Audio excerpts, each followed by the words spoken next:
Ready start.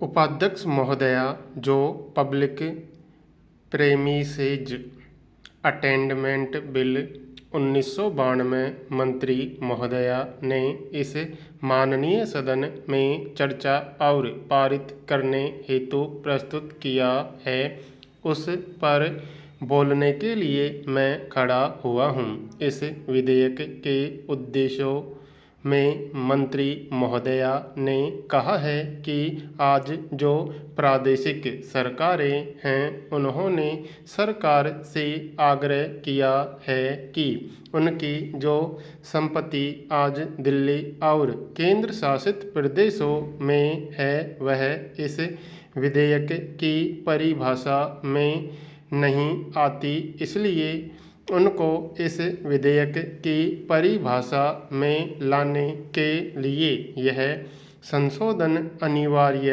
है। अनुच्छेद 3 में उन्होंने यह भी कहा है कि आज दिल्ली में स्थित जो सरकार के गेस्ट हाउस हैं और जो विभिन्न सांसदों की अनुशंसा पर उनके अतिथियों को कुछ समय के लिए दिए गए थे, आज उनको खाली करवाना भी सरकार के लिए एक टेढ़ी खीर बन गया है। इसलिए भी यह संशोधन आवश्यक है। उन्होंने यह भी कहा है कि आज जो ऐसे भवनों को खाली करवाने की प्रक्रिया है, उसको छोटा करने की आवश्यकता है और इस समय जो इस प्रक्रिया में अपील का प्रावधान है, उसको भी समाप्त करने की बात कही गई है। जहाँ तक इस विधेयक को लाने के उद्देश्य का संबंध है, मैं इसका समर्थन करता हूँ, लेकिन साथ ही मैं नम्र निवेदन करना चाहूँगा कि 1971 से लेकर आपके पास यह विधेयक पड़ा था, क्या इसका कभी कड़ाई से पालन किया गया? आज यह विधेयक पारित हो जाएगा, उस पर सरकार कड़ाई से पालन करने में सक्षम है या नहीं, इस पर मुझे शंका है। आज दिल्ली में सांसदों के लिए लगभग 800 बंगले और फ्लैट्स निर्दिष्ट हैं और दोनों सदन के सदस्यों की संख्या कुल मिलाकर के 790 के ऊपर नहीं जाती है। तो मैं यह जानना चाहूँगा कि क्या कारण है कि आज भी कई संसद सदस्य ऐसे हैं जिनको समय पर बंगला आवंटित नहीं होता, फ्लैट आवंटित नहीं होता। मैं आपके माध्यम से मंत्री महोदया से यह जानना चाहूँगा कि क्या भूतपूर्व संसद सदस्य और मंत्री भी इस विधेयक की परिधि में आएंगे या नहीं आएंगे। आज अगर इस विधेयक का कहीं उल्लंघन हुआ है, आज अगर किसी ने नियमों का सबसे ज़्यादा उल्लंघन किया है, तो मैं आपके माध्यम से नम्र निवेदन करना चाहूँगा कि यह उन्हीं के दल के लोग हैं। उपाध्यक्ष महोदया, आज जो सरकारी बंगले विभिन्न राजनीतिक दलों ने जनरल पूल से किराए पर लिए हैं, उनकी स्थिति भी 1990 के आंकड़े जो मेरे पास हैं वह इस प्रकार हैं।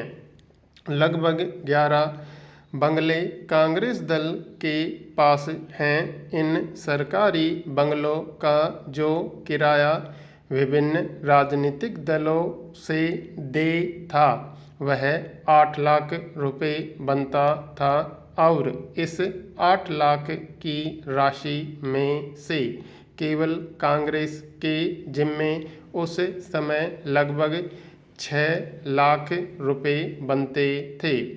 सबसे कम भारतीय जनता पार्टी के जिम्मे बनता था केवल 185 रुपये।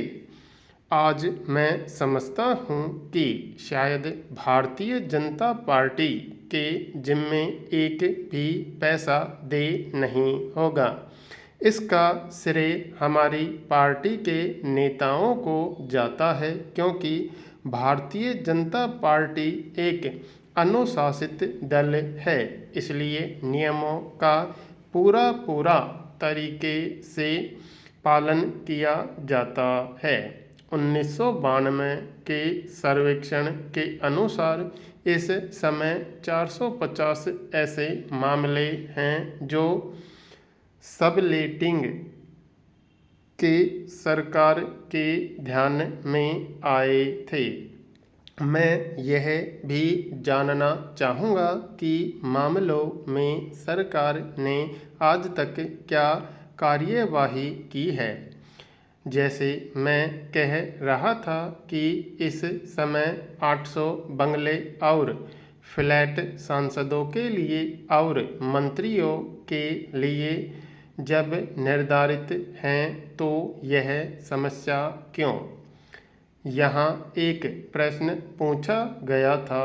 उस प्रश्न के उत्तर में मंत्री महोदया ने कहा था कि 46 पूर्व सांसद और मंत्री ऐसे हैं जिन्होंने अवैध रूप से आज भी बंगलों पर कब्जा कर रखा है। इस लिस्ट को जब मैंने देखा तो उसमें कई ऐसे नाम हैं जिनको हम भली भांति जानते हैं, वह आज भी अवैध रूप से बैठे हैं। मुझे लगता है कि सरकार ने किसी न किसी बहाने से उनका वहाँ रहना वैध कर दिया है, इसलिए यह सूची जो है केवल मात्र 16 नामों की है।